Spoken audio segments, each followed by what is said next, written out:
కేంద్ర బడ్జెట్లో తెలంగాణకు మొండిచేయి చూపించారని, తెలంగాణ రాష్ట్రానికి తీవ్ర అన్యాయం చేశారని సిపిఐ నేత చాడ వెంకటరెడ్డి అన్నారు. తెలంగాణ ప్రజలు 8 మంది బీజేపీ ఎంపీలను గెలిపించారని, అయినా కూడా రాష్ట్ర ప్రజలపై మమకారం చూపలేదని మండిపడ్డారు. అదేవిధంగా తెలంగాణలోని ఒక ప్రాజెక్టుకు కూడా జాతీయ హోదా కల్పించలేదని చాడ వెంకటరెడ్డి ఫైర్ అయ్యారు.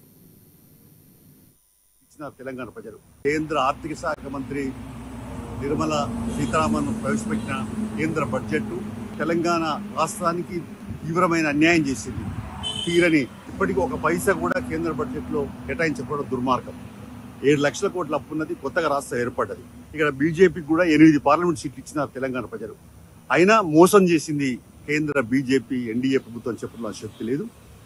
ఆంధ్ర బీహార్ రాష్ట్రాలకు ప్యాకేజ్ ఇస్తే హర్షించదగ్గ పరిణామే, కానీ తెలంగాణకు ఎందుకు మొండి చెవి చూపించారనే ప్రశ్నిస్తున్నాం.